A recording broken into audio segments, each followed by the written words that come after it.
You know, it's funny how some of the most interesting and compelling stories can emerge from the most simplistic of concepts, like a bunch of guys in a room have to make a collective decision, or a group of people stuck on a lifeboat have to struggle to survive, or in this case, two climbers get stuck at the top of a tower and have to figure out a way to get rescued.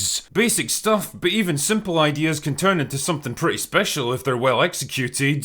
Which brings me neatly along to Fall, a high-altitude, low-budget thriller that caused a bit of a stir when it released on Netflix last year. It kinda passed me by at the time because I was too busy doing other things.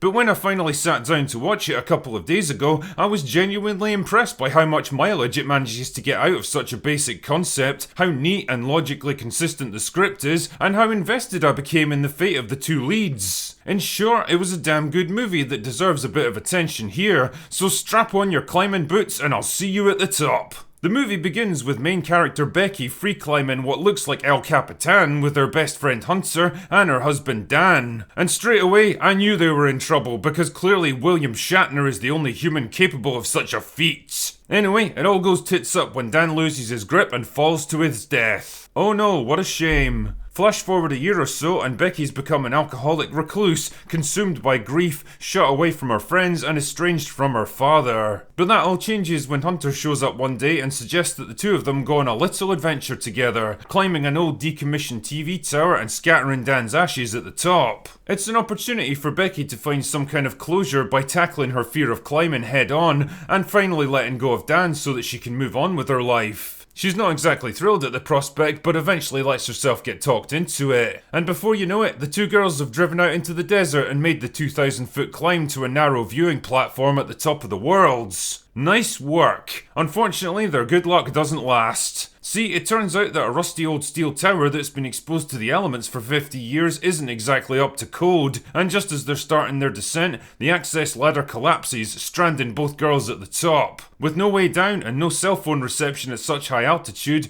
they're trapped on a narrow exposed ledge just a few feet across. So basically, the rest of the movie centres on their increasingly desperate attempts to raise the alarm and get rescued. But as the days pass, their situation worsens, hunger and thirst takes their toll, and devastating personal revelations threaten to tear them apart. As a viewer, there's nothing worse than realising you're way smarter than the actual characters in the story, who make completely irrational decisions or fail to see obvious solutions to their predicament so that the rest of the plot can happen. But fortunately, that never really happens here. Becky and Hunter are both smart, resourceful and capable individuals. Rather than screaming and panicking at the first sign of trouble, they think things through logically and rationally. They examine different options and bounce ideas off each other, using trial and error to come up with workable solutions.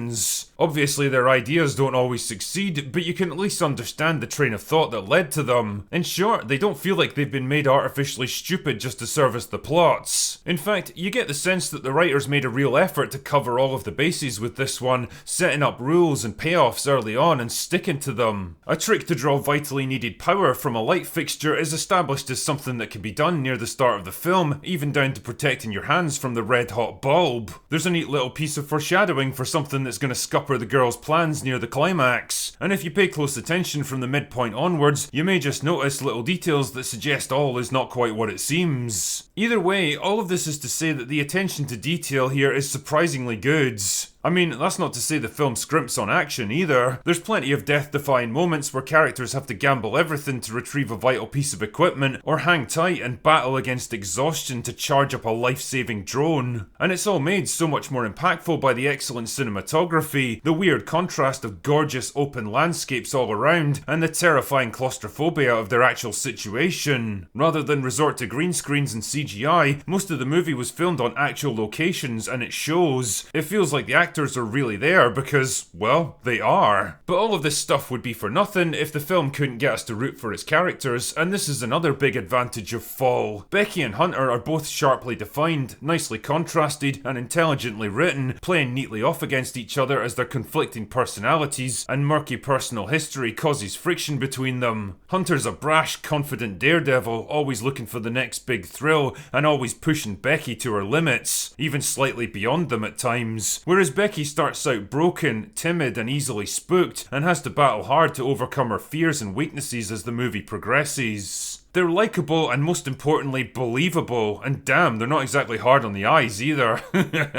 You really feel for them as they risk their lives to try different plans, only to get crushed and disappointed again and again. And by the end, I was practically willing Becky to make a long, tortuous climb or a death-defying descent onto a tenuous footholds. Holy shit, a modern movie with likeable, relatable, and realistically strong female characters played by actresses that actually look like women instead of skinny, androgynous 12-year-old boys? Whatever next? Like I said earlier, the premise to Fall is a simple one and the resulting plot isn't exactly complex either, but it doesn't matter because I don't need it to be. What I need it to do is give me some people that I care about, put them in danger, and have me genuinely questioning whether they'll make it out, and it does all of that perfectly well. Ultimately, Fall is a well-written, well-crafted and gripping story of survival against the odds that kept me thoroughly entertained for its lean and mean runtime, and if you happen to have missed it when it came out last year, then The Drinker thoroughly recommends you give it a shot now. Just don't blame me if you end up terrified of heights after this.